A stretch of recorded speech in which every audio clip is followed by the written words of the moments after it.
NFL Nation, how you doing? Come on in. Yes, sir. Yes, We sir. are Let's in get the it. building, baby. Let's get it. Wild card weekend, baby, is here. All the big boys are in the building. It's time to separate the men from the boys, baby. And it all starts tomorrow night, baby. 9 Zach. Let's talk to the family, baby. First of all, my brothers, how you doing, man? Doing well, doing well. How about yourself, brother? Doing fine, good as man. always. And man. Ready you, for Zach? some football, baby. Ready for some good football, man. Playoffs, best time of the year. It's gonna be interesting, it, man. It's gonna be interesting. It's gonna be an interesting day, man. Interesting day. Little family, we invite you. We want to see your comments. We want to know who you got, who you gone with, and give us your reason why. Yes. So with that being said, listen, we got two said it. So let's get to it, baby. Let's get to it. First up, we got Jim Harbaugh, first year back in the NFL. He has taken the underachieving Chargers, has taken them to an 11-6 surprising record in the playoffs. His first year at the helm, and they take on a team that, though they won Sunday, is still struggling in the Houston Texans. So, guys, Chargers, Texans, what are we looking at in this game? Man, I'll let you run it first, now. Tell us what you think. It's your rival, man. Yeah. But I like Herbert, and I like the coaches. I don't have no hate towards them, really. You know what I'm saying? But tell me that your coaching staff is trash without telling me that your coaching staff was trash. This is the definition of that. 1 year difference in the playoffs. From what happened and last a lot year? of people would argue a worse all-around team. A lot of people would argue that. Very, very true. I mean, the Houston Texans, I know we said, about the quarterback having a slump, and it's crazy because he had a slump year and had a kind of like a little step back, but he's still 10-7 for the season. So it's not really a bad thing. But at the same time, that division is kind of trash. Let's be honest about it. Say it together. It's kind of trash. You're gonna catch me arguing. You're not gonna catch me arguing, I promise. I mean, as far as this game, my expectations though, because I feel like the Texans, this is not their moment. I feel like this is the Chargers moment, and I'm running with the Chargers for a dub on this game, personally. Oh, okay. I'm going with the AFC West. He keeping it in the family, baby. He keeping it in the family. He's staying with his cousins from the AFC West. Talk to me.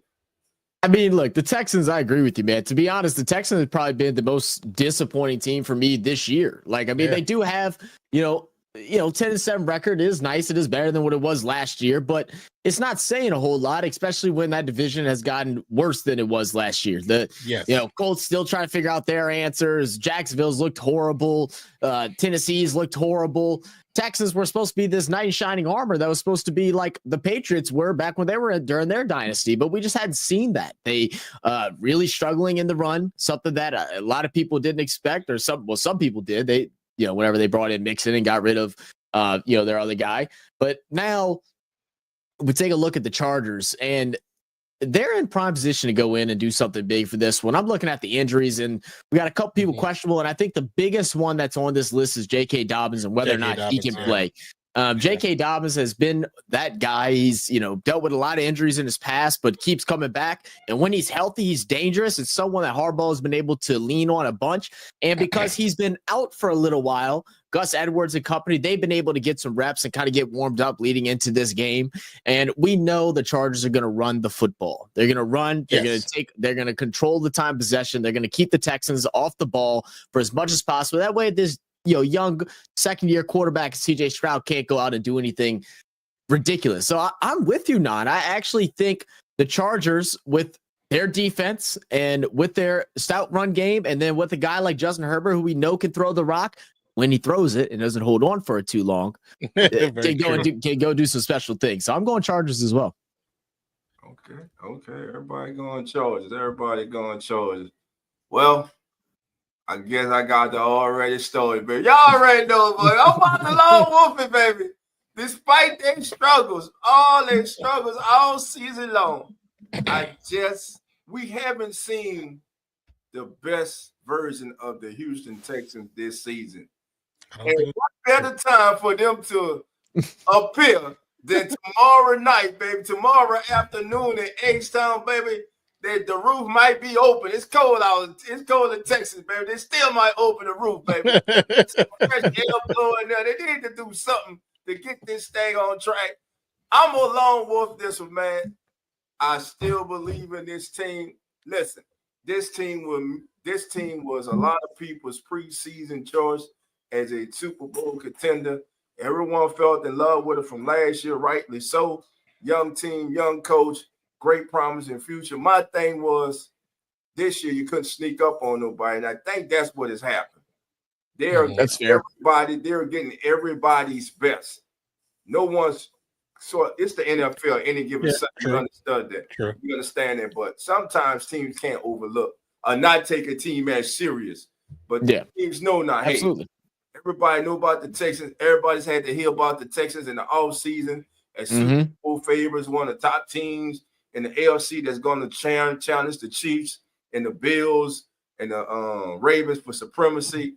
So now they see how it is. And let's face it, C.J. Stroud had a tough sophomore campaign this year for the Texans.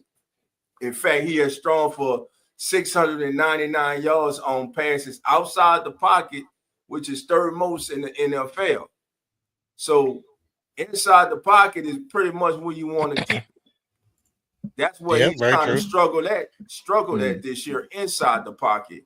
You let him get outside that pocket, he gets in his comfort zone, he's able to create, you're able to break off routes and stuff. So with all that said, I know I said I'm a lone wolf, and I am.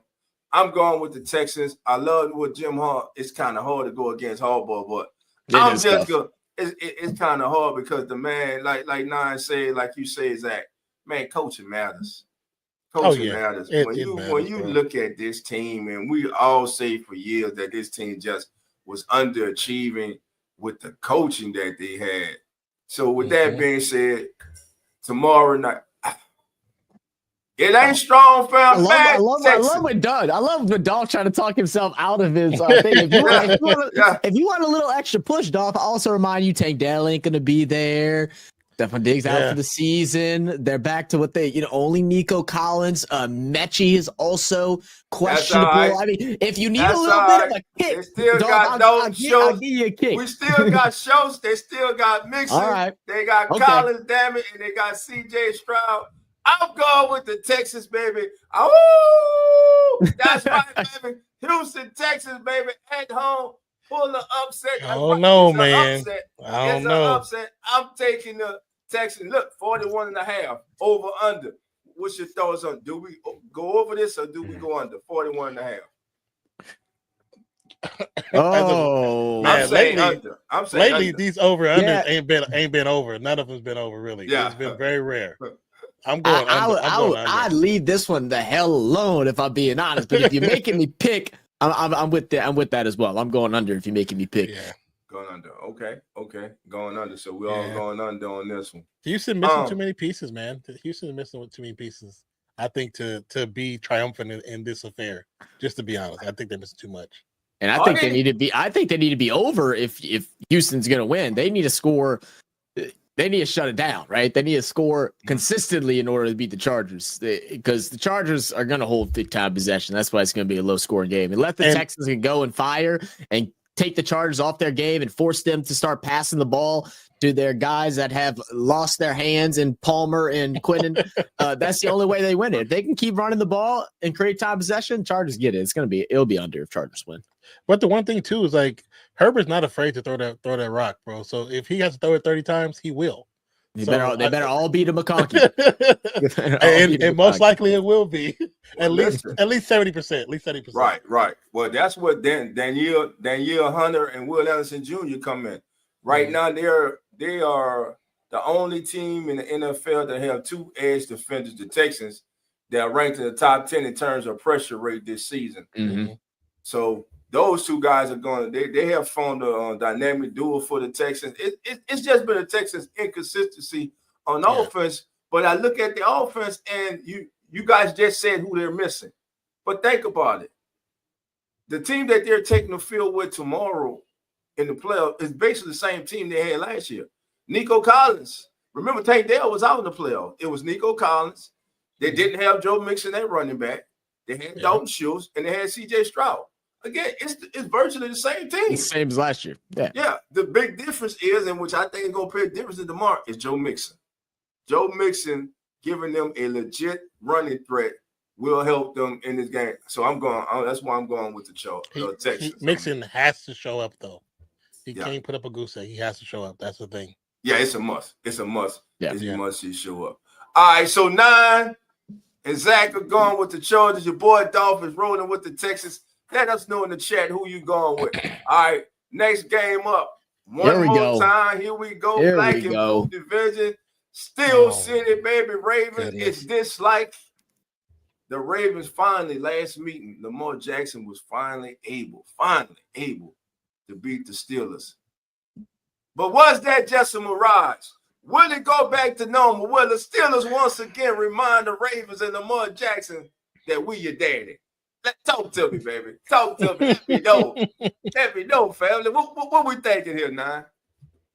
Steelers have lost, 5 or 6 in a row now? Yeah. It's so hard to say, to put so much emphasis behind them, coming in and just taking over. I know it's the playoffs and certain players have certain gears or whatever, but y'all lost 6 in a row. Yeah, I mean, there's definitely some desperation within this team.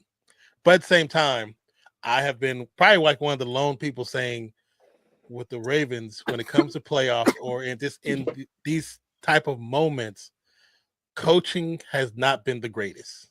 And they don't utilize players when they need to utilize them, especially going into the playoffs. They'll be without Zay Flowers. That's been confirmed. You got to rely on Bateman, who has shown up a lot more. Been doing well. He's shown up a lot more, you know what I'm saying, which I appreciate. Aguilar has shown up a lot more toward the end of the season. But at the same time, are they going to utilize King Henry the way they're supposed to utilize him? Or are they going to wait to the third, fourth quarter like they do half the season? And when they do that, the game is so close. The games become so close. When it said, let's run him early, and we don't have to push it because we have other running backs. We mix it up, but give him prime opportunities to break open the pockets, to make the defense be afraid to double down on anybody. If they do that, it should be a walk in the park. It should be. But at the same time, Lamar Jackson, that person that shows up in the playoffs last couple of years, has shriveled at times, has shrunken at times, and has not looked like the MVP that we've seen him to be. So I don't know who's going to show up. I want to believe the Ravens will move on, but at the same time, I thought that last year, and I was wrong. So right now, I'm still picking the Ravens because the Steelers ain't look like what the Steelers are supposed to look like with Russell Wilson at the helm. So y'all let me know what y'all think.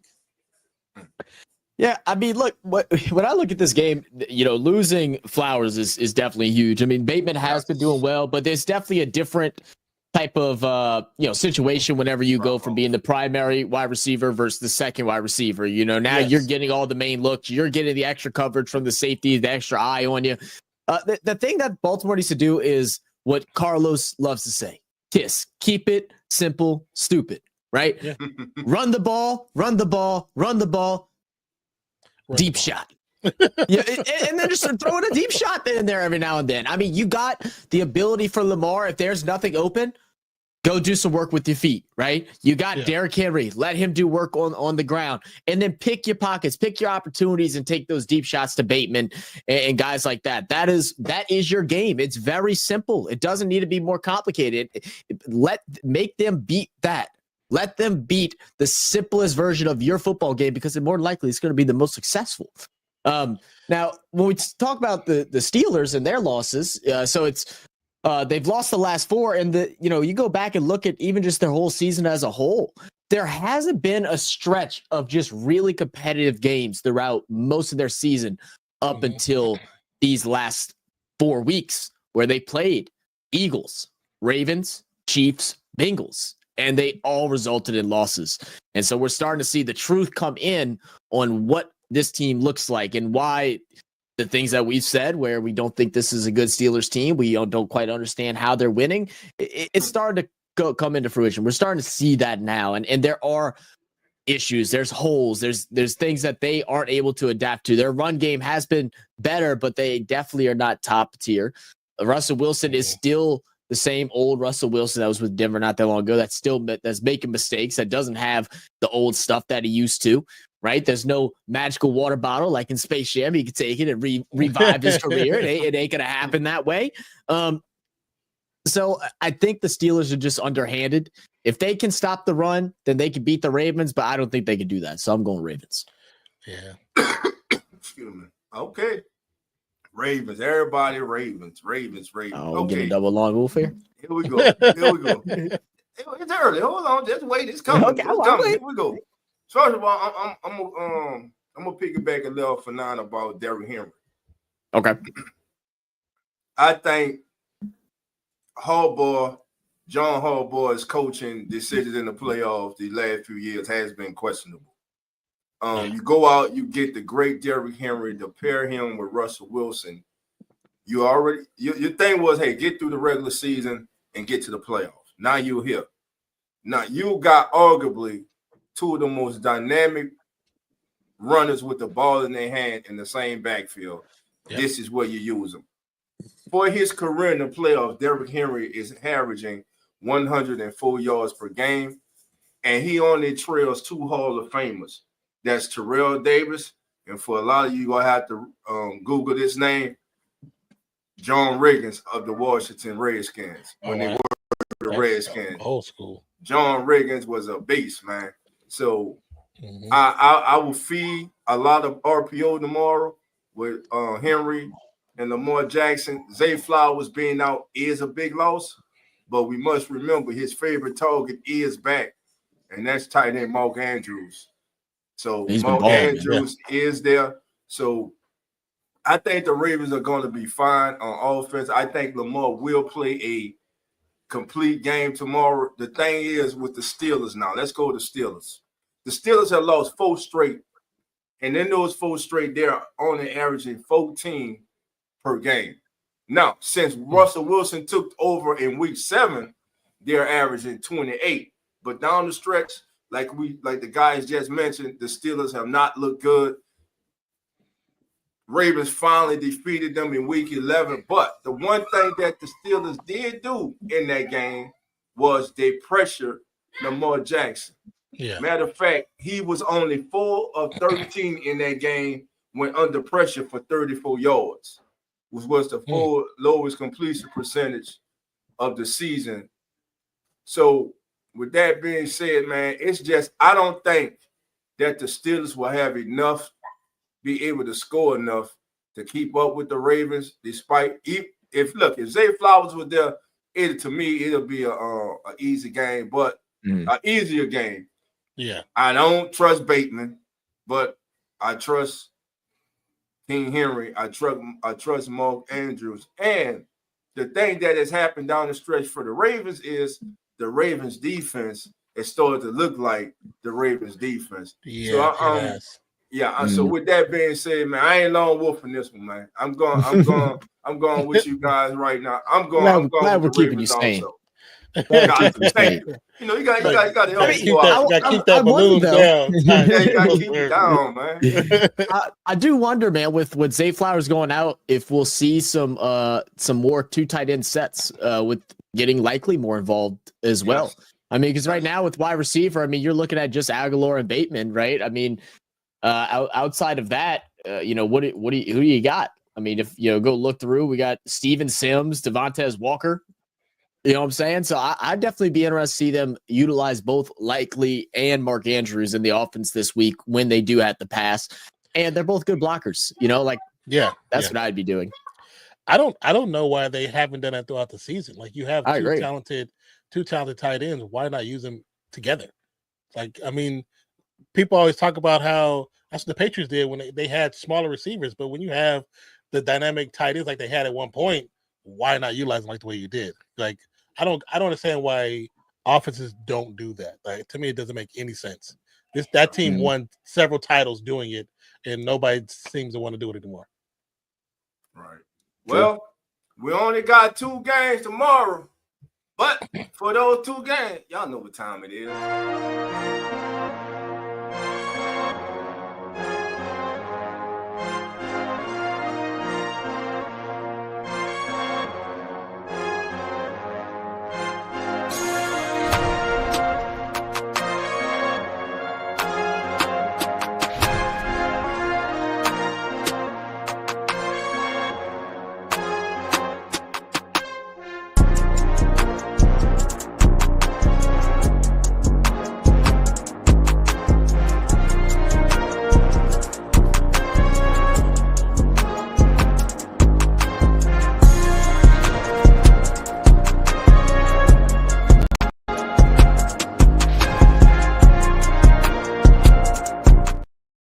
All right, baby, here we go.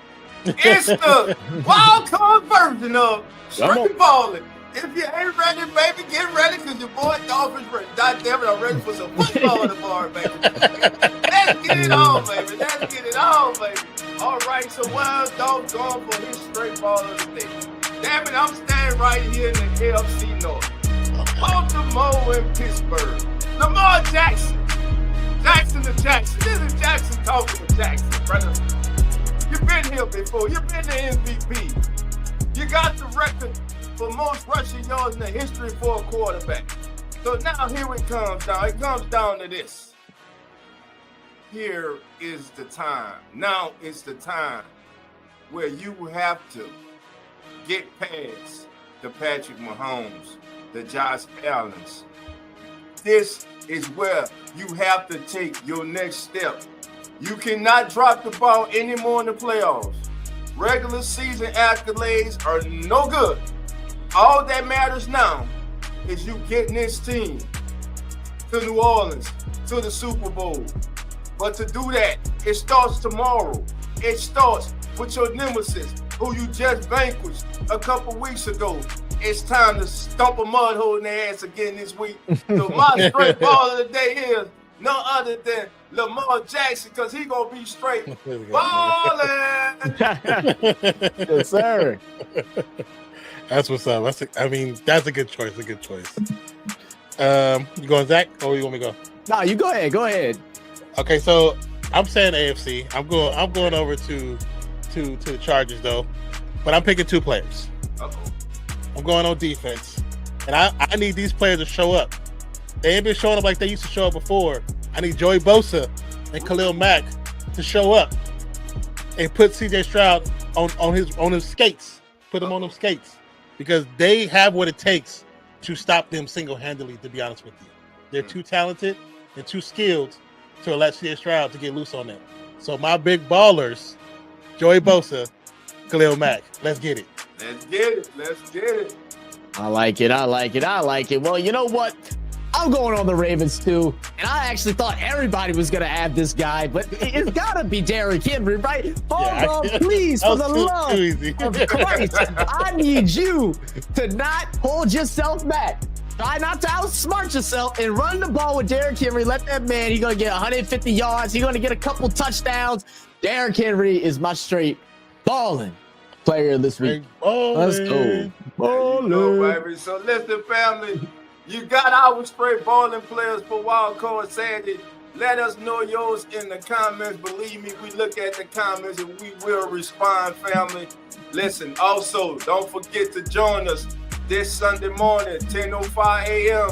for the #1 and fastest growing pregame show on all the social media. You see it in the background. You know that symbol. You know it when you see it. As the NFL turns with Zach, NONPFIXION, Coach Rock, Jeremy, yours truly.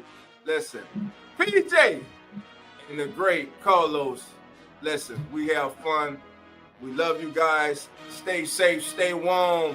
Enjoy a great day of football, and we'll see everybody absolutely this Sunday morning. We absolutely. Out. Cheers. Peace out. The Cobra is sports.